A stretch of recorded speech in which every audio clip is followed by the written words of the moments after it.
Iku Iluna, please rise.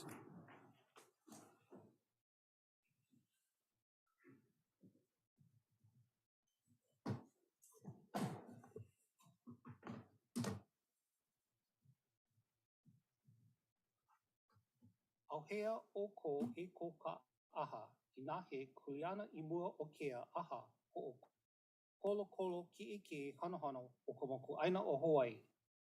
E naoi mai, e malio mai, I lohe ia kaleo. Hear ye, hear ye, hear ye. All persons having any business before this Honorable Supreme Court of the State of Hawaii, draw nigh. Give your attention and you shall be heard. E noho I lalo. Please be seated. Please call the case. Case number SCAP-22-0000587 in the matter of tax appeal of West Maui Resort Partners LP versus County of Maui, and case number SCAP-23-139 in the matter of tax appeal of Ocean Resort Villas Vacation Owners Association versus County of Maui. Arguing for the appellant, West Maui Resort Partners, James Yuda. Also appearing is Kurt Klein. Arguing for the appellant, Ocean Resort Villas Vacation Owners Association, William McCorriston. Also appearing is Brett Tobin. Arguing for the appellee, County of Maui, Brian Bilberry. Argument on the merits. All right, thank you. Good afternoon. Aloha, everyone. Our proceeding today is being broadcast live on the Judiciary's YouTube channel as well as on Olelo. I'd like to welcome our substitute justices, Judge Dean Ochiai and Judge Rowena Somerville. Thank you to each of them for being here today. Counsel, are you ready to proceed? All right. Mr. Yuda and Mr. McCorson, you each have 10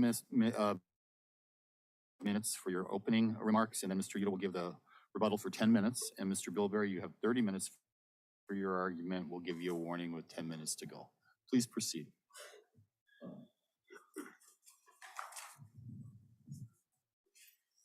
Good afternoon, Mr. Chief Justice and members of the court.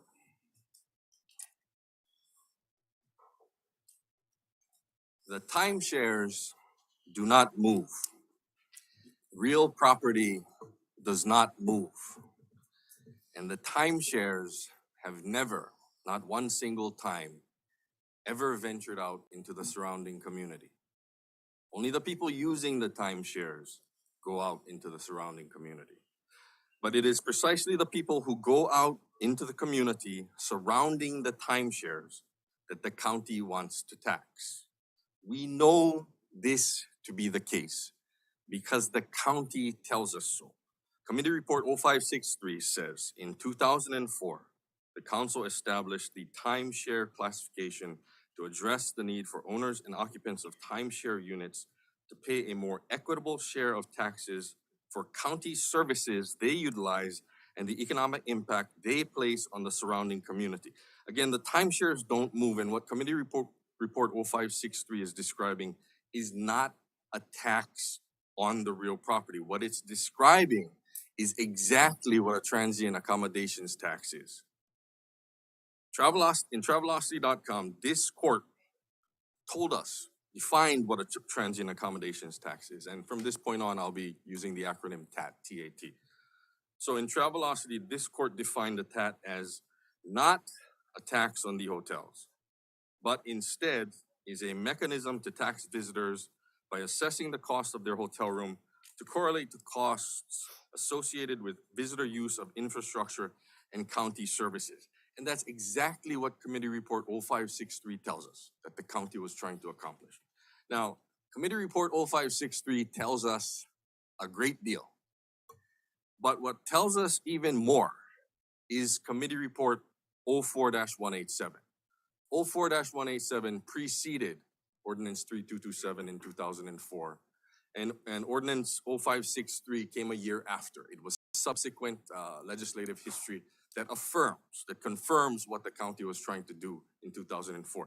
But what tells us the most, what tells us absolutely the most about what the county was trying to do is the fact that the county does not include Committee Report 04-187 anywhere in its briefings. And the reason the county does not include Committee Report 04-187 anywhere is because it is essentially a confession of guilt. It is an admission that says, yes, we had no intention of taxing the real property. Our intent was to tax the people using the real property because of the impact they place on the surrounding community. Mr. Bilberry, I think, argues that in fact it does tax the real property because it's based on the value of the real property and not on the transactions involved when people stay in those units. What's your answer to that argument? The answer, Mr. Chief Justice, is that the county is constrained by Article 8, Section 3, and it may only tax real property. Therefore, what the county did in this case, it took timeshares out of the hotel resort classification, created a new timeshare classification, and put the timeshares in there and jacked up the rate. That's the only way the county could have done what it sought to do, because the county could not have called it anything else. It could not have called what it was doing anything other than a tax on real property, because at that time, the county only had the authority to tax real property. If I could ask our bill, maybe just take the volume down just a little bit. Thank you, sir. I'm sorry. No, it's okay. It's good. It's better to be able to hear you than not hear you, but we'll just try to get the volume at the right level. Thank you. So that's, I believe that answers the question. You know, the county could not have called it anything else. And this takes us to State v. Madeiras, where this court has said, when it comes to taxation, this court is bound to look at the realities of what's happening. Not the label, not what the tax is called, but the realities of the situation. And the realities of this situation is that the county could not call it anything else. All of the legislative history points to this thing being a de facto transient accommodations tax. The county certainly could not call it that. So they reclassified. They took the timeshares out of hotels, put them in their separate category, and jacked up the rate. They could only call it a real property tax. Now they can call it, well, now since 2001, the state has granted the county the authority to impose a de jure tax. And I believe the county is doing so. So in that case, you know, now we have essentially two taxes. We have the de facto tax that stems from Ordinance 3227, and we have the de jure tax. You know, blatant double dipping. I mean, the state granted the county the authority in 2001. So, you know, it's a valid authority now, but it wasn't valid in 2004. I think his point is that unlike the TAT, it is a tax on real property and a tax based on the value of real property. So although it may have the effect of providing revenues that would otherwise the county would like to get under the TAT, it actually, in fact, is operating as a tax on real property rather than a tax on individual use transactions in these units. So I think that's his argument. Yes. And again, the only way the county could do what they wanted to do was to call what they were doing, call the result a tax on real property. They had no other way in 2004. But in fact, it is a tax on real property. I think that's the argument. I think what you're saying is it had a motive that you believe is improper, because the motive is in essence to allow the county to make up revenues that it thought it should get under the TAT, but didn't. But the mechanism they used, I think, according to Mr. Bilberry, is actually a tax on real property. So what's your response to that?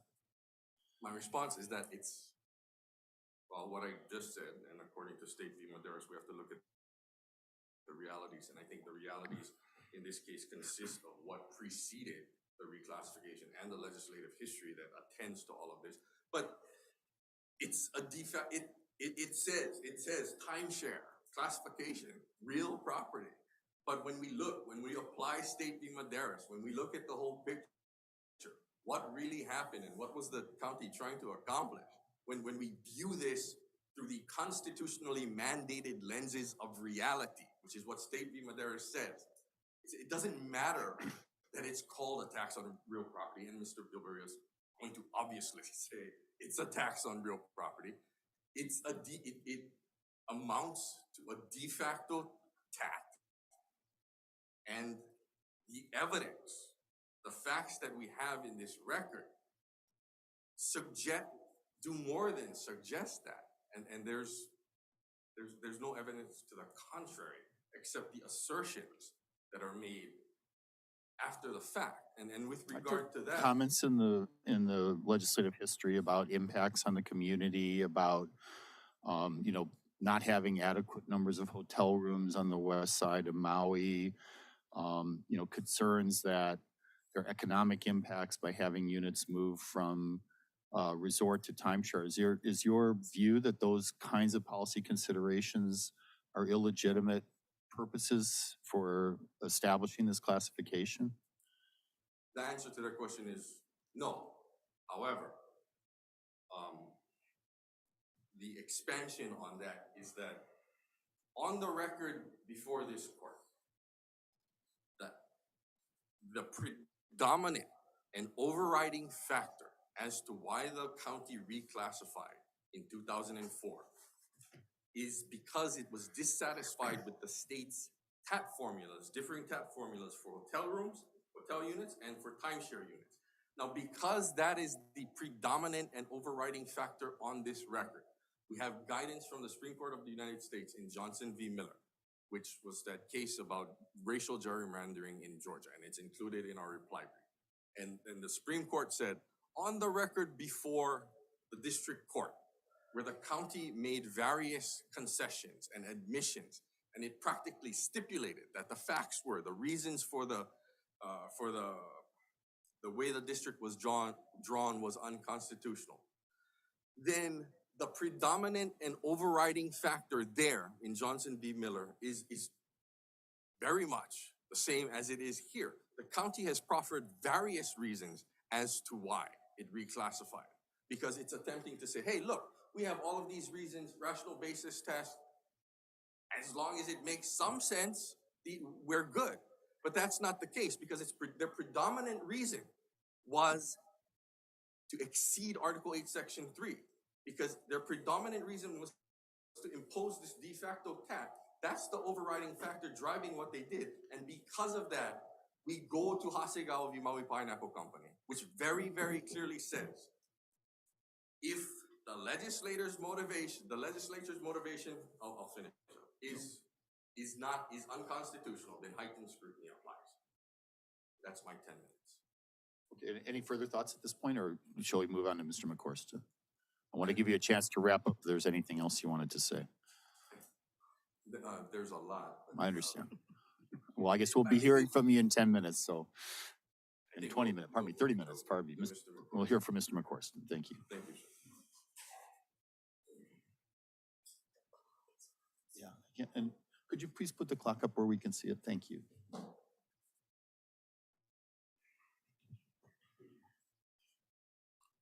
May it please the court. I represent the ORV appellants, and I just want to follow up on the Chief Justice's questions to counsel.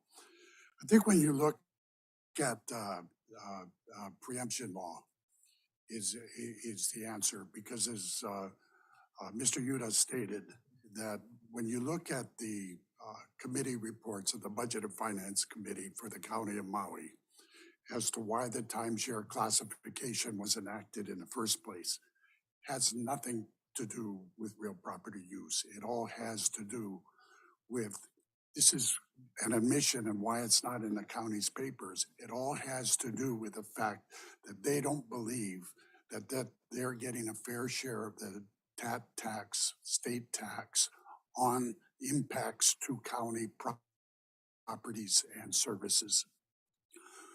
When, as stated in Travelocity, the state passed the transit accommodation tax, they said this tax is purposely used to defray costs that counties incur as a result of visitors to the islands using our county infrastructure and our county services.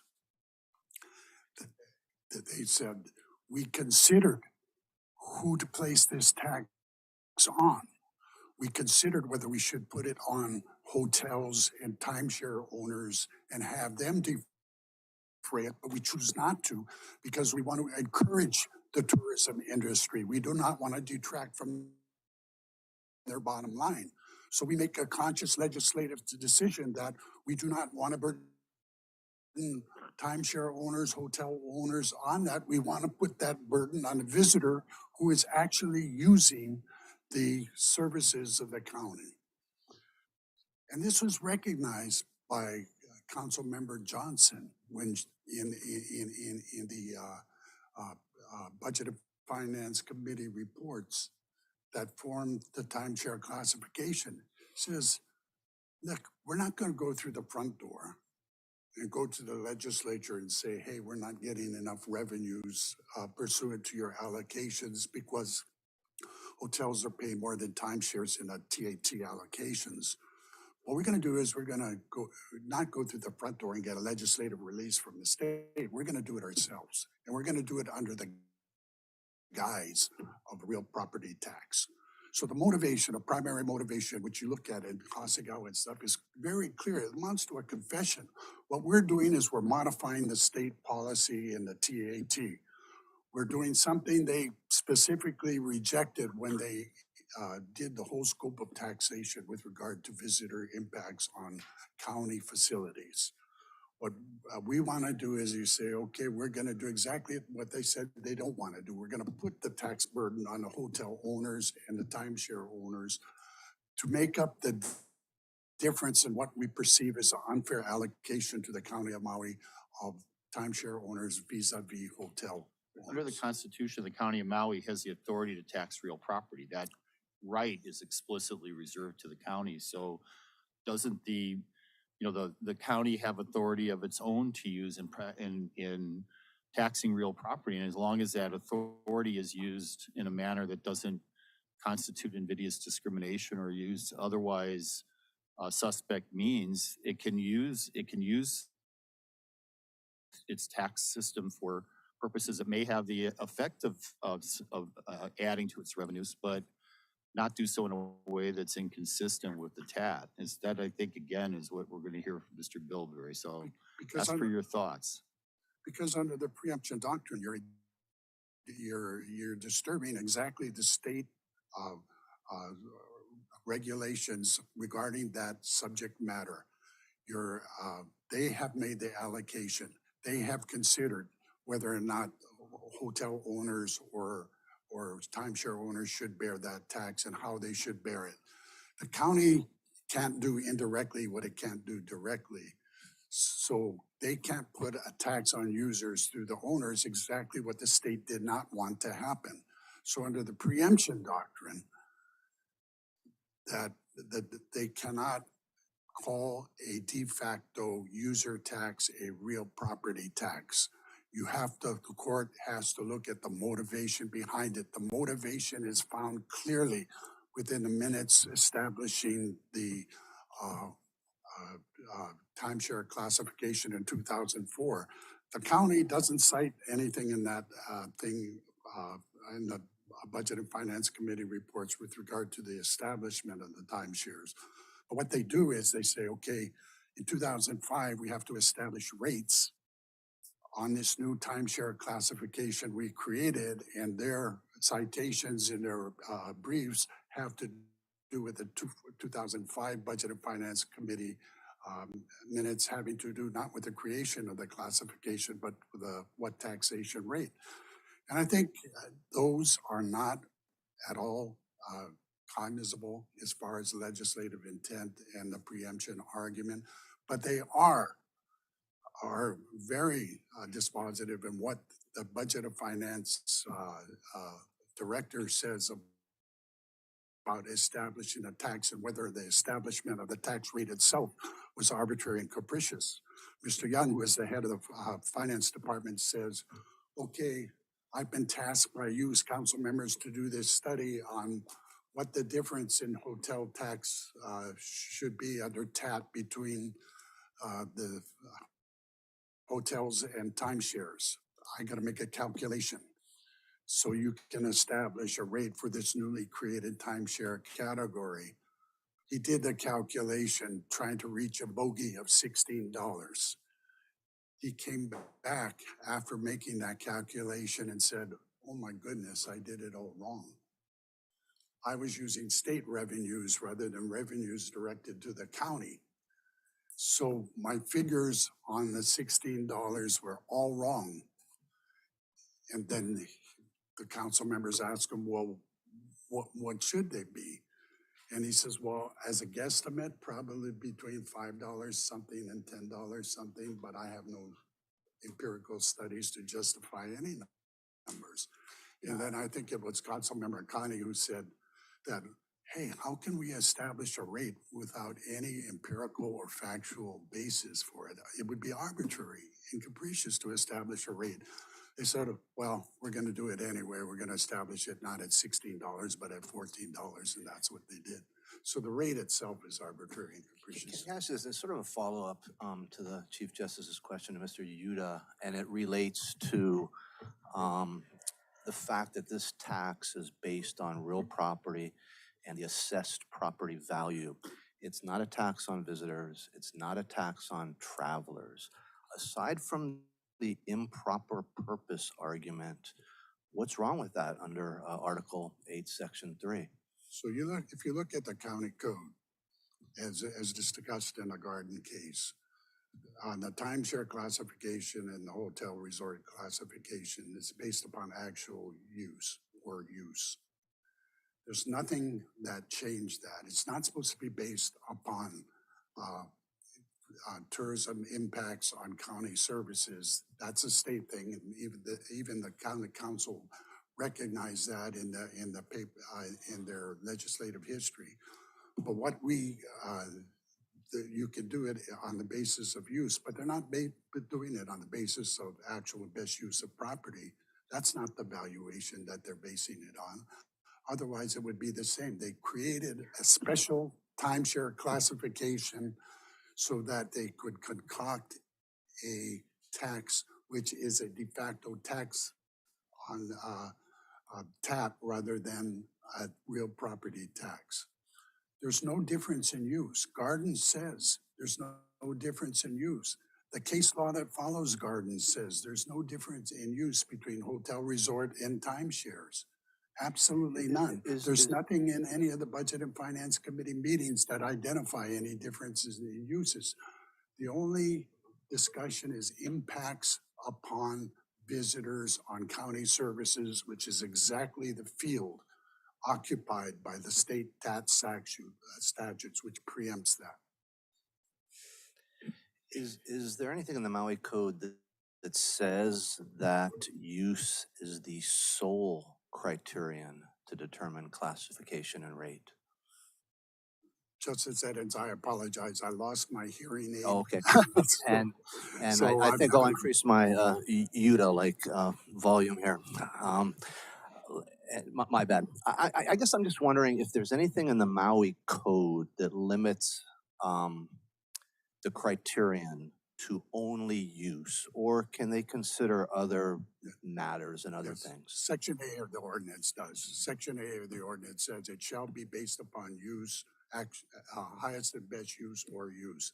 That has never changed. Even in the amendments in 2010, the timeshare classification is under A and it's required. I get that, but is it solely use, or can there be other considerations? That's the only thing that the county code describes what the budget director has the power to assess on. He's not given discretion to assess it on any other basis than actual use or highest and best use. And is there any difference between the establishing of the classification versus the assignment of a property into a classification Yes. I think with there is. respect to use or solely use criteria? I think the assignment, the requirement in the 2010 amendment, which required the budget director to use timeshare classification, did not obviate his necessity under paragraph 8 to use actual use or highest and best use. It just says you should arbitrarily use this classification because they wanted to justify a higher rate, although the uses are the same. Thank you. I noted. Just to be sure we understand, the county was precluded from establishing the timeshare classification, or the county was precluded from establishing the rates the way it did for the purpose of making up for the TAP? The timeshare classification, any classification which isn't based on highest and best use or something, is wrong under the Maui ordinance. It's wrong under the Gardens cases and the cases that follow, and it's wrong because it usurps the power of the state under TAP. All right. Thank you very much. Thank you very much. Mr. Bilberry, your argument.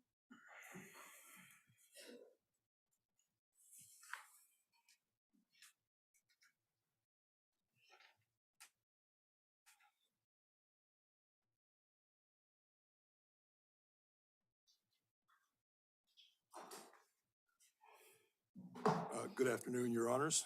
Thank you for hearing us today. I have broken down my discussion into 4 topics, and they overlap, and I'm sure we'll overlap them when we engage in discussion. But the first topic is Maui County's legitimate governmental purpose. The second topic is appellant's mischaracterization of Maui County's levy of an ad valorem real property tax as a transient accommodation tax. The third category is appellant's misunderstanding of the Maui County Code and mischaracterization of the establishment of the timeshare general classification as a violation of the Maui County Code.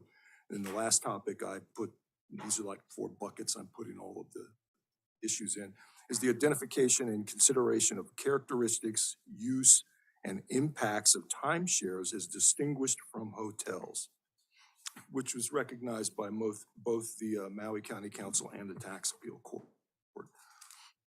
So when the Maui County Council set about to establish the timeshare class in 2004, the concern was a loss of tax revenue to finance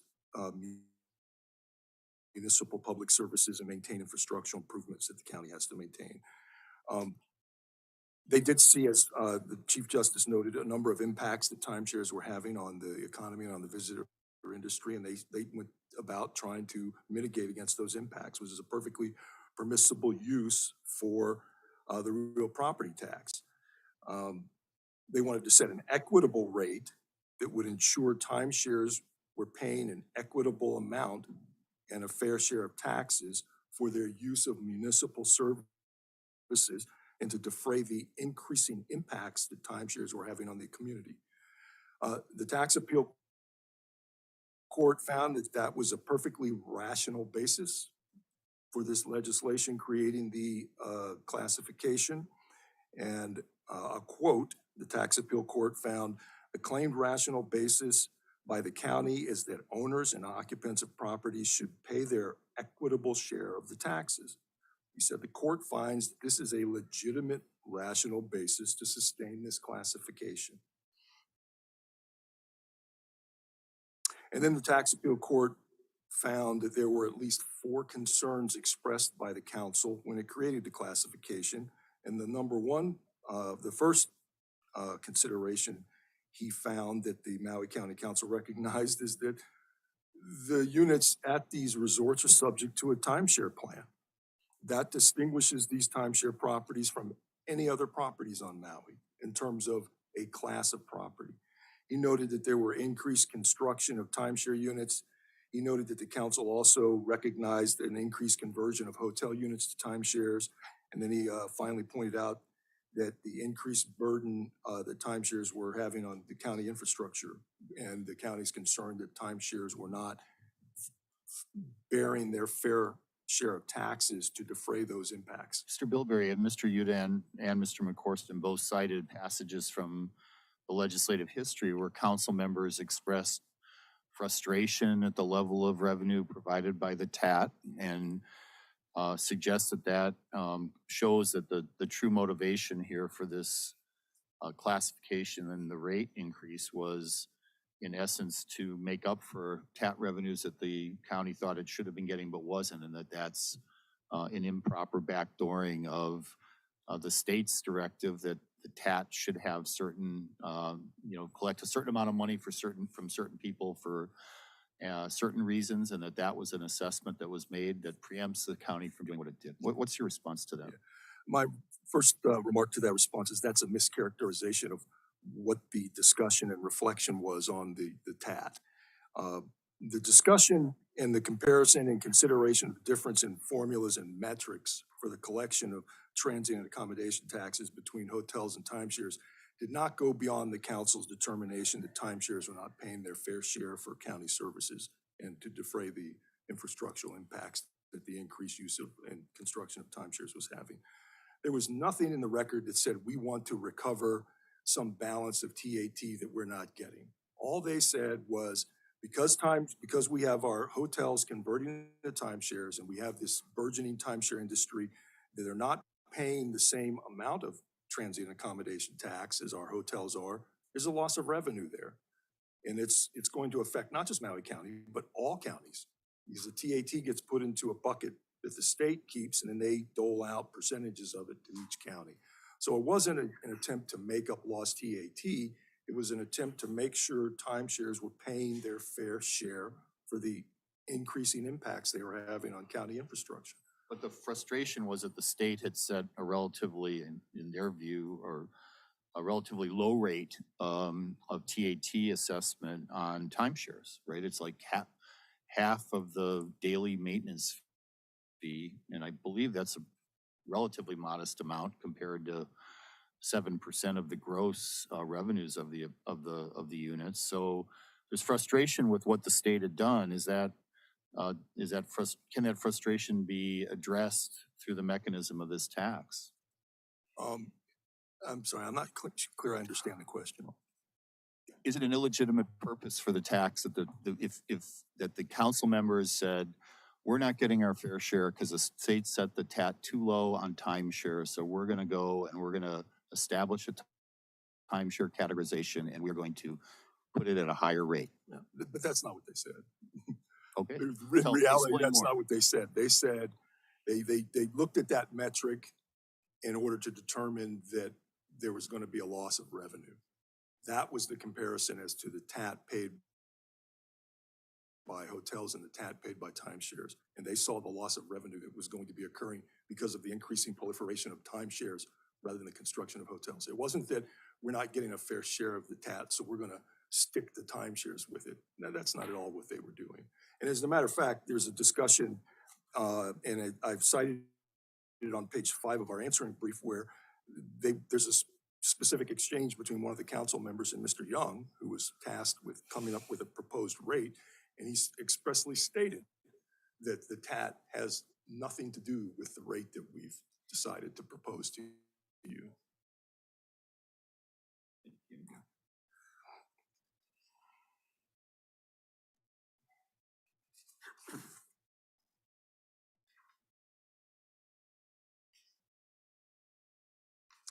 Okay, so yeah, picking up where I left off, the discussion around TAT was basically a determination that timeshares weren't paying their fair share. And so this classification was created and a rate eventually established to make sure that they were paying their fair share of taxes for county services. And I don't think they even dispute that that's a legitimate purpose. In what sense weren't they paying their fair share? They're in the hotel class, so they're paying the same amount as hotels are paying, right? They have greater impacts. I'm sorry? They have greater impacts, and I'm going to get to that. Yeah. Okay. I'd suggest you get to it now. Okay. Yeah, it might be good. That's a good idea. Okay. Well, let me just quickly skip over some things here. So I think as council has also recognized, highest and best use is also a consideration to be had in the establishment of a classification. Here, timeshares are operating in the hotel district, I think as Chief Justice recognizes, but they have an additional entitlement for the use of their property that hotels do not have. And that is they have a timeshare plan that allows them not only to let out rooms as a hotel operator would, but it allows them to fractionalize any one of those used rooms and sell those fractional interests to as many as 52 people for one unit. In this instance, they're condominium units. So it's not only a more intensive use, it is a categorically different use than a hotel. And the way that a hotel owner operator uses units by letting them to occupants. Here we have occupancy and ownership in the unit as well. But in terms of impact on the community, how's that different?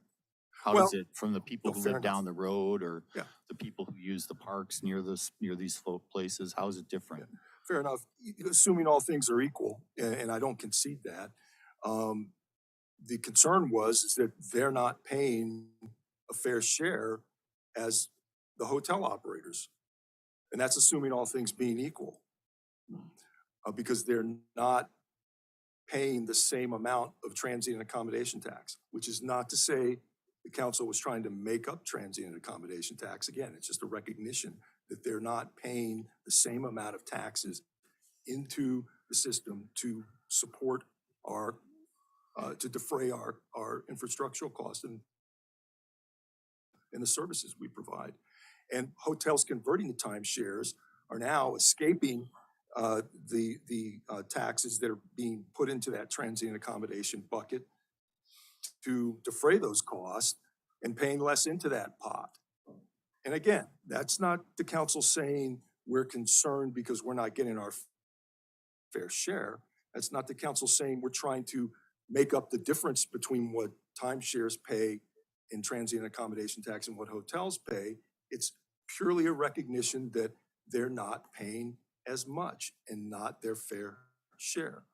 But I understood one of the concerns was that, hotels were being converted into timeshares because the rates were lower, which meant loss of jobs too. Well, there was that. There's And discussion. so I'm wondering how much is the judiciary supposed to be questioning or looking at tax policy that's not discriminatory? Obviously, if it's like a gerrymandering case, we're talking about discrimination that's prohibited by the Constitution. But in terms of tax policy, I mean, what is our role in looking at tax policy? I mean, Maui also has residential classifications like Honolulu, right? Like you tax residences that cost more at higher rates, at higher real property tax rates.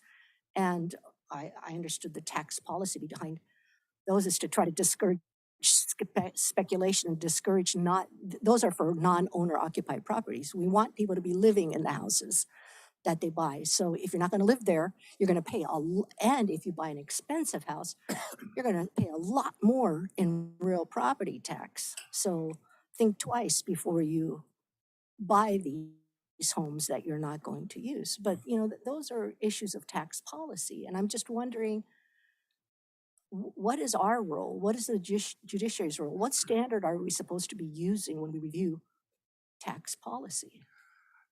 And the tax appeal court. Unless in a situation that it's not discriminatory based on a prohibited or suspect class.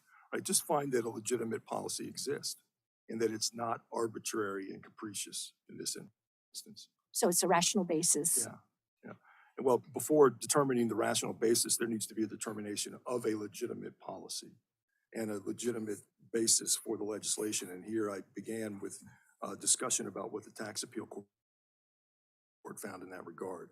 The Gardens case does note that what the role of the judiciary is to determine that there's a legitimate policy and that there's a rational connection between the legislation and the affecting of that policy. But questioning the policy is the province, or formulation of the policy is the province of the legislature. And if there's nothing arbitrary or capricious about it, then the judiciary, I'm not trying to tell you what to do, but should not get involved in policy making. You know, along somewhat similar to that, and somewhat touching upon what Justice McKenna was asking you. You know, so the legislature passes the TAT law. It knows about Article 8, Section 3, and that it authorizes the counties to, you know, exercise its power over real property to tax. What can we make of the fact that the legislature did not provide any limitations on how the TAT might interact with a county's Article 8, Section 3 powers? Yeah, I don't know that they do interact. As I read Article 8, Section 3, it just basically says all of the powers associated with the real property tax are being delegated to the counties. Of first order, that would have to include the establishment of classifications. I'm about to depart from your question, so maybe I should make sure I understand it. Yeah. I mean, I don't see any direct interaction. I certainly don't argue that the state, when it passed, or when the legislature amended the Constitution to delegate all the real property tax authority to the counties, that it did not retain exclusive authority over the transient accommodation tax. I mean, I don't argue that. It did, clearly. But there's a clear distinction between a real property tax as an ad valorem tax on a thing of value and a transient accommodation tax on a service being provided. So I'm not sure they interact.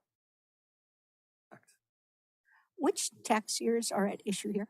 Which tax Oh, years? 2021. I believe it's 2021. 2021 Yeah. only, okay.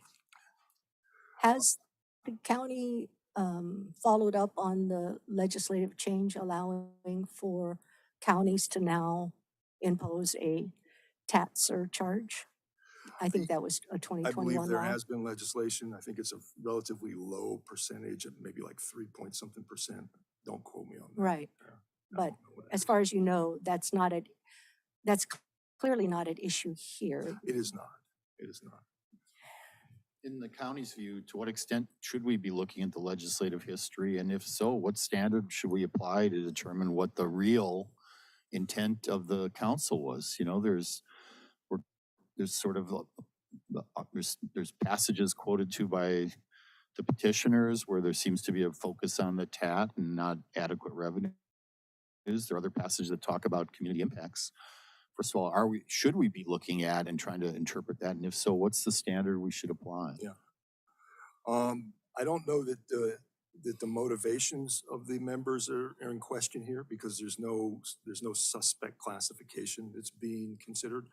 But as I read the case law, and the history is pretty significant or extensive, is that any reasonable or rational basis that will sustain the legislation, or in this instance, the classification that the court can think of, will sustain the classification. Here we do have evidence in the legislative record of multiple rational or legitimate reasons for this classification, and clearly establishing the timeshare tax rate and raising the rate is rationally connected to achieving the policies that were articulated by the council. Are we limited to what's in the ledge history, or you just indicated it's something that the court can apply common sense as to these issues? I don't know if I would, you could call it common sense, but as I read it, is the case law. Any conceivable rational basis that will sustain the classification is enough.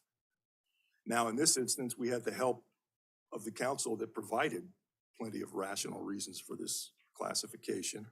And I think it's not really debatable that creating the classification and raising the rate is rationally related to raising the revenue.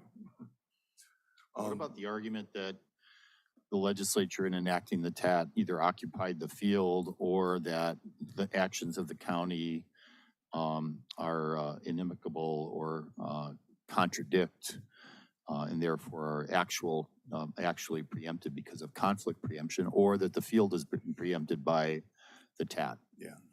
You know, this argument has been interesting to me. And this, as you know, argument's been made for the last 9 years. And I only recently had some, in my mind, what I believe is some understanding of it. But let me characterize it this way. The county does not tax timeshare intervals. It doesn't. It taxes land and buildings, and in this instance, condominium units, because the condominiumization of the units in these buildings makes those parcels legal parcels of property that can be separately taxed. Okay, so they have what, I don't know remember how many condominium units they have. Let's say 270 in one building and 200 and something in another. So they have been filing appeals for each of the condominium units that are being assessed. I mean, the docket for the tax appeal court's just been plagued with these appeals, right? Because they come in blocks of hundreds. But the county is not taxing a timeshare interval. It taxes these condominium units, which the timeshare owner operator then fractionalizes and sells off to people. And I think they sell off 51 intervals in any given unit because they take a week to clean it and modify or and make it good, right? So if you want to talk about who's actually imposing a transient tax on the occupant, it is the timeshare owner and operator, because they are then taking a tax for this. Let's take a sample unit. It's been fractionalized into 51 intervals, which the timeshare owner-operator is selling to the public. The county has taxed a condominium unit on an assessed value based on the real property value of that unit. The timeshare owner-operator then allocates that real property tax for that unit to the 51 intervals.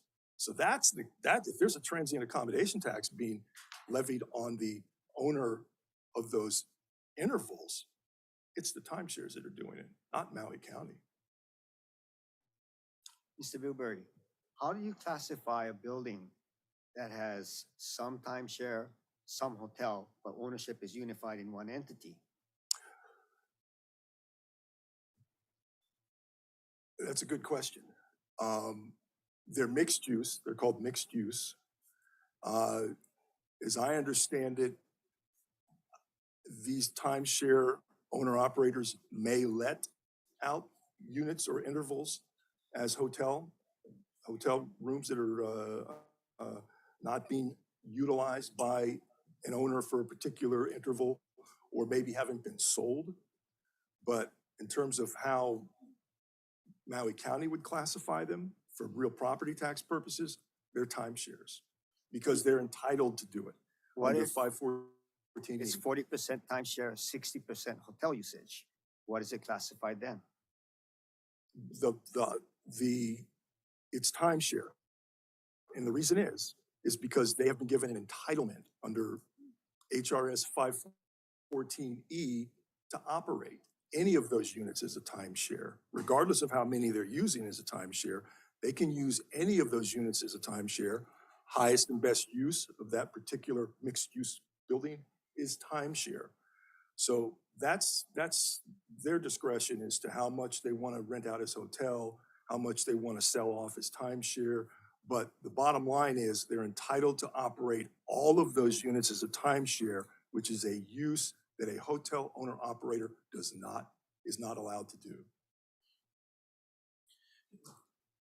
Before you sit down, one last question to sort of circle back to what you were talking about earlier, as far as, I guess, the misrepresentation or your assertion that there's a distortion by the appellants with respect to the Maui County Code and how their flavor of that differs from your interpretation.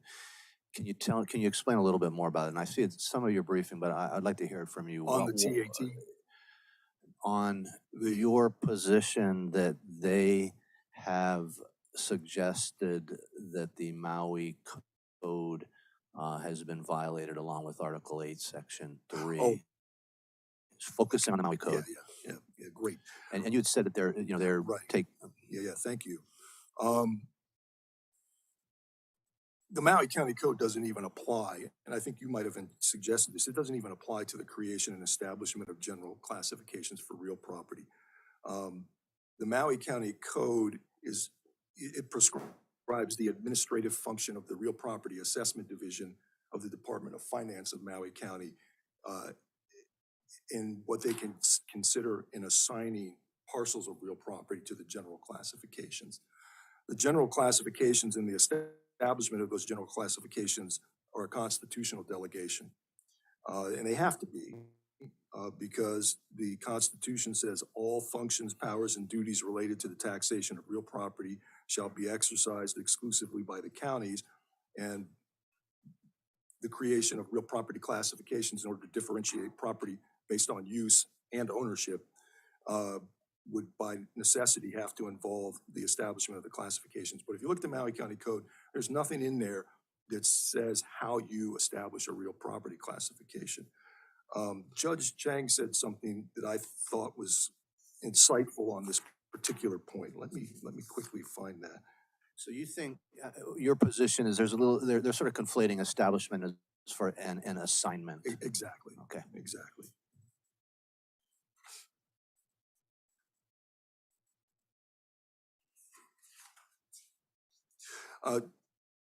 Judge Chang said, and whether or not we call the distinction classification or use or user, let me try that again. He said, whether or not we call the distinction bracket a classification or use or user, they're all theoretically based on real property, the use of the property. And here's the part I think that's insightful. He says, there's nothing uniquely inherent in a parcel of property that would enable a county to differentiate between various parcels of property other than their use and who uses them. And I know that they have argued that, oh, well, the county is basing the real property tax or decided to tax them because of who they are as owners. But you have to. You can't, and that's what I think the Judge Chang has recognized in this particular insight that he gave. And I think it dovetails into 514E, and I'll try to explain that in my last 5 minutes.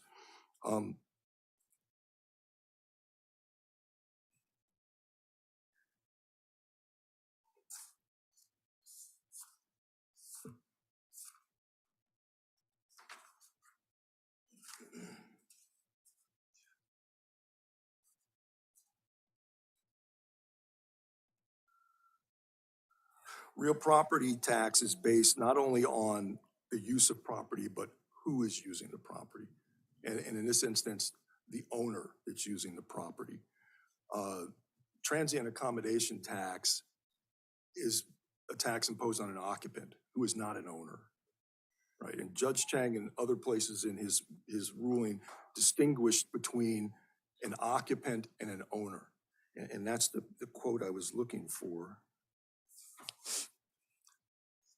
Well, I think even if it wasn't an owner, it would support your point. Wouldn't it say the owner or the member with their week or 2 weeks rents it or sells that interest to a non-member? I think either way, it probably supports your point in the sense that it's transactional and relating to specific visitors and people versus the property. Well, there's another kind of, I think, conflation going on here, which has perplexed me, and I've only recently kind of tried to get to it. But as again, a tax assessed against an owner property, we're talking about hotel owner operators and timeshare owner operators, not timeshare interval owners, right? Those are, they're the ones that allocate that tax, the real property tax, to the timeshare interval owners. The Maui County does not tax timeshare intervals. It doesn't assess timeshare intervals and tax them. It'd probably be impossible to do. Who is being taxed is the owner of property, not the occupant of the property. And it's a little abstract because timeshare owners are occupants, but we're not talking about timeshare interval owners that are being taxed by Maui County. It is the owner operator of the timeshare, the entity that has the entitlement under 514E, chapter 514E of the Hawaii Revised Statutes to operate a timeshare. So that's a distinction that I think has been lost in a lot of the argument as well. They want to compare timeshare owner occupants, interval owners, to hotel occupants. But what we should be comparing here is the actual person or owner entity being taxed. And that is a hotel owner operator and a timeshare owner operator, not an interval owner. And that timeshare owner operator is the entity that's selling the intervals to the public.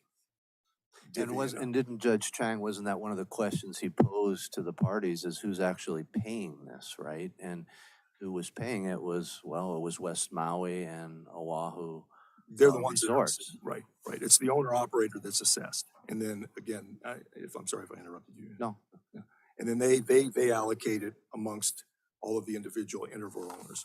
And again, I'll just close by saying that if there is the imposition of a transient accommodation tax on a timeshare interval owner, it is the timeshare operators that are assessing that tax against them as an allocation among 51 interval owners in this particular unit of the tax that Maui County has assessed against the unit as a whole.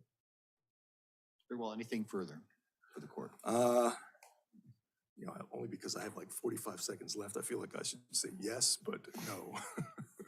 So thank you for your time today. Thank you, Mr. Bilberry. Mr. Yuta, your rebuttal. In 1997, the county came here and they told this court that for purposes of real property taxation, timeshares and hotels are the same. Therefore, we're going to put timeshares in the hotel resort classification because they're all transient accommodations. Nothing changed between that time and 2004 when the county said, you know what? We don't like what the state is doing with their transient accommodations tax. So we're gonna take something that we said is exactly the same and put them in the same class, put it in the same category, and yank it out, put it in a different class, and tax it at a higher rate. That's what happened. That's in essence what has happened here. Now, there was no rational basis for that, even though the rational basis test doesn't apply here, because the county was receiving a percentage distribution of tax from the state. So it didn't matter where the county classified the timeshares. The percentage distribution from the state would have been the same. Now, I'd like to get to a question that Justice Edens asked. Is it based solely on use? Yes. In Gardens, it was based solely on use. This court said Maui County classifies property based on use, actual use, and that's why this court said what happened in Gardens was perfectly fine. But what happened here was not perfectly fine because the county never considered use in 2004 when it reclassified. It only considered the difference in the state transient accommodations taxes for hotels and for timeshares. We know this because in 2010, the county passed ordinance 3766, which did what? It exempted timeshares from any sort of use requirement. Because that's the county in 2010 saying, in 2004, we didn't follow the rules. So 6 years later, we're going to, on the slide, try to fix that and say now, timeshares you don't have to consider use, how they're used. They're always going to be in the timeshare category, and they did that again in 2019 with ordinance 5020. Now, weren't those provisions in effect at the time of the tax assessments here?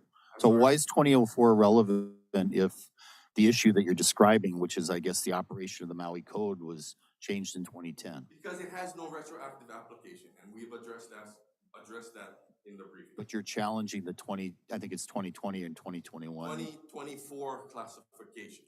was illegal for various purposes. One of those reasons was because the county did not follow its own code. It's supposed to consider use. It has 3 sections, A, B, and C. And the county makes this distinction in their argument, the distinction of establishment and assignment. That is a distinction with absolutely zero difference because they established the timeshare classification for the express purpose of assigning all timeshares into the classification. There is zero difference. They established it to put the timeshares in there. Now, when they passed Ordinance 37766 in 2010 and 5020 in 2019, what that county is doing, what it's admitting, is saying we failed to follow our code in 2004. We didn't consider use, among other things. The other things being we're trying to exceed our authority under Article 8, Section 3 of the Hawaii Constitution. That's what happened.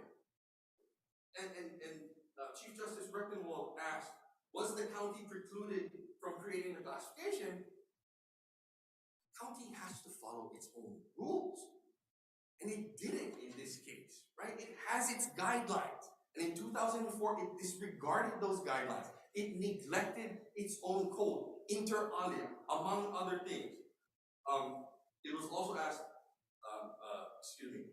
Justice McKenna asked, what should the court look at in terms of the legislative history? And that's a very, very, very important question. And the answer is you should look at the committee report. Why? Because the county itself says that's the definitive legislative history. The county's MSJ correctly asserts, this is from my opening brief, that to the extent that legislative history may be considered, it is the official committee reports that provide the authoritative expression of legislative intent. The county's answering brief has provided you with 4 pages of minutes. 4 pages of minutes, including a quote from Councilmember Tavares that says something about the TAT getting divvied up 14 million ways, and everything she said was wrong. And they included that as evidence and facts in their briefings to this court. I asked Mr. I'm sorry, and you're going very fast. I want to just let you know so that we can follow be sure we can follow your argument. But I asked Mr. Bilberry this, what's the test that we're supposed to apply in interpreting the legislative history? Is it, the predominant purpose was to make up for the TAT, or a purpose was to make up for the TAT? There are a lot of different things in there, as Mr. Bilberry argued, impacts like there's not enough hotel rooms for the basketball tournament, there, a shortage of rooms, impacts on jobs. How are we supposed to sort of understand, or what test should we apply in trying to figure out at what level does this rise to an improper purpose, in your view? The committee report, based on what this court considers, when it considers legislative history, it does not, it eschews the council minutes, which is what he relied on a lot.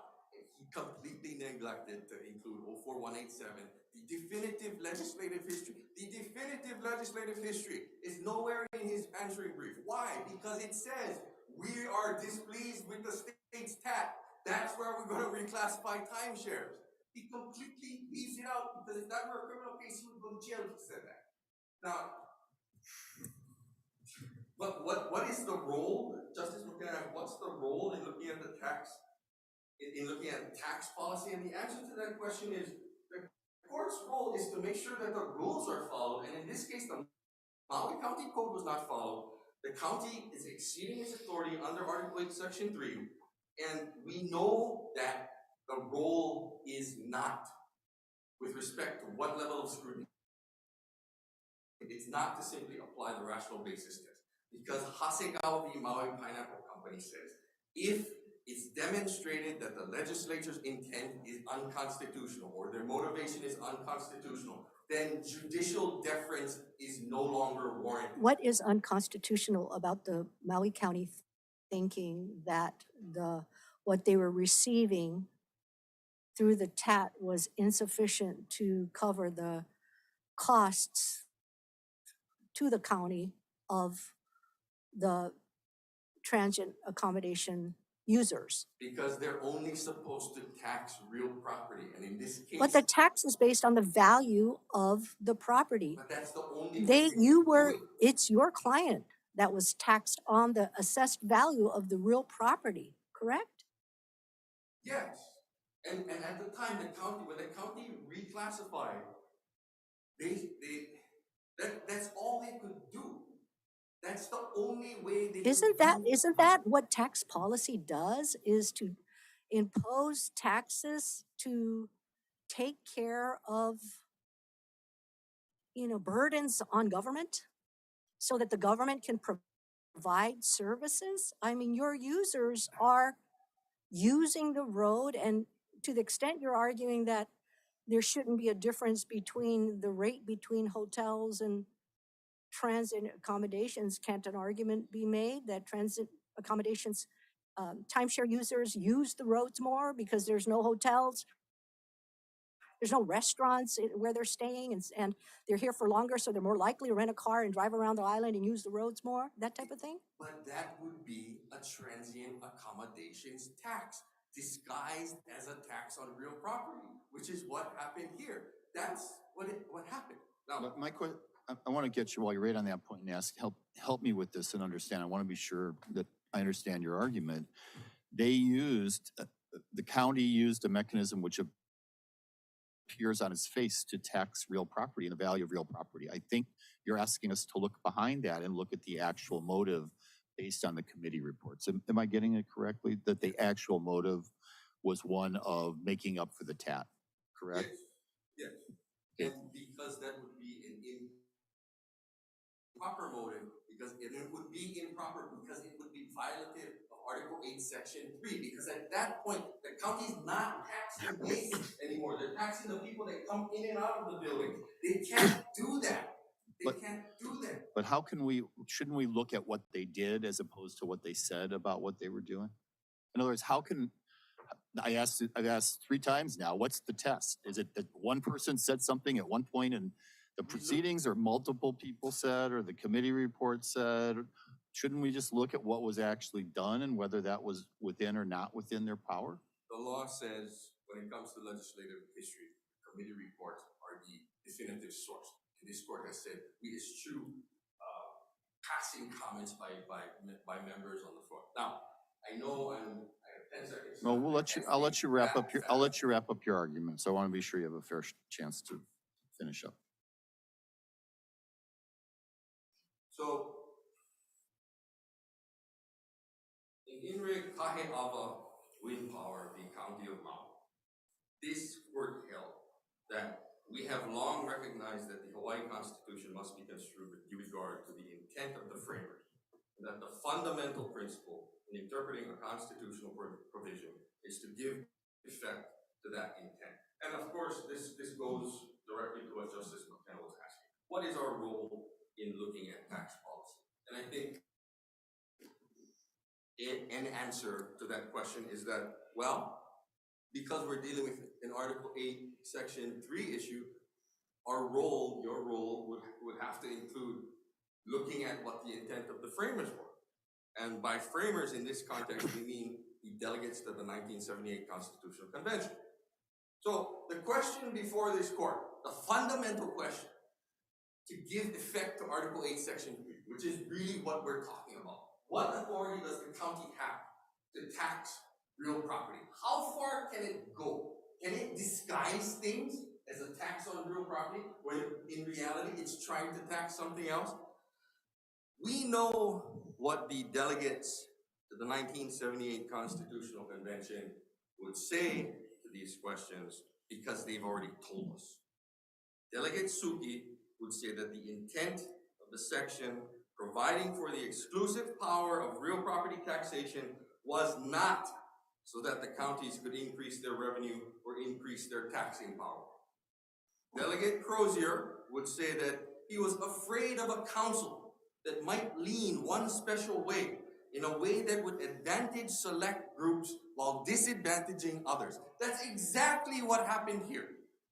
And in 2021, the state gave the county its wish and said, you can have your de jure tap. Here it is. I want to follow up with the question that I asked Mr. Bilberry. I understand that Maui, and I know Oahu does also, they tax real property, homes that are, not owner occupied at different rates depending on the value of the assessed value. So how is that not discriminatory? How does that not differ based on use? I honestly don't know. You're basically, I think what you would ask us to hold would invalidate a lot of real property tax laws. I honestly can't comment on any other real property taxes because I've just been engrossed. But don't you think that, you know, if Maui's classification is unconstitutional, then any classification dealing with perhaps what Justice McKenna is saying is long-term versus short-term use, that might be unconstitutional too.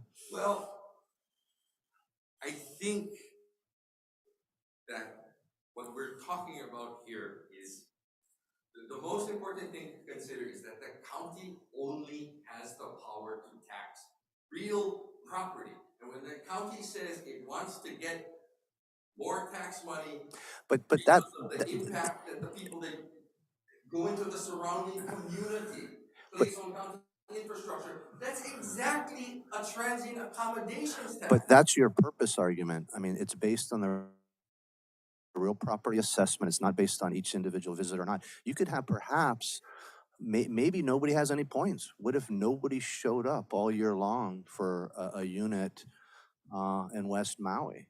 There'd still be a tax, right? It wouldn't be reduced, would it? At the current rate, the tax would still be on the transient, the timeshare classification. Based on the real property. But Not on the, because nobody's there. Nobody's there. So it seems like your argument really totally hinges on the improper motive. Am I correct there? No, I disagree. It doesn't totally hinge on the improper motive. It hinges on the fact that the Article 8, Section 3 restricts the county to only taxing real property. The taxing is building, not the people that enter the building, not the people that drive their cars on King Street and put bigger potholes in the road. Because that's the revenue the county is seeking to generate. And that's not a tax on the real property. That's a tax on coming here and leaving. That's but again, what if nobody came? What if nobody had enough points? Not a single person came to room 222 at West Maui. Right? If nobody came, I don't think that changes my argument. It was still meant to the tax. I mean, the tax would still be paid, right? Because the owner of the timeshares would have to pay, and even if nobody came, the tax is still paid in this timeshare classification, which is much higher than the hotel classification. And for the county, I want to go on one other point. For the county to say that they're looking for a more equitable share from the people that use the timeshares. The Chief Justice brought this up too. Hey, weren't the timeshares paying exactly the same rate as hotels before the county said, we don't like the state's tax, so we're going to take the timeshares out of the hotel resort classification, which 20 years ago we said that's exactly where they belong, but we've changed our minds now? And when there's no reason, when there's no connection as to how much money the county receives by percentage distribution from the state, it could be in the Timbuktu classification. It doesn't matter because the state's going to collect the tax. It pays out to the convention center, then to the other county, then to the counties by percentage distribution by statute. There is no relation, to say nothing of no rational relation between where the county classified the timeshares and what it was trying to accomplish. And for the county to come here today and say, no, we weren't concerned at all about the tax,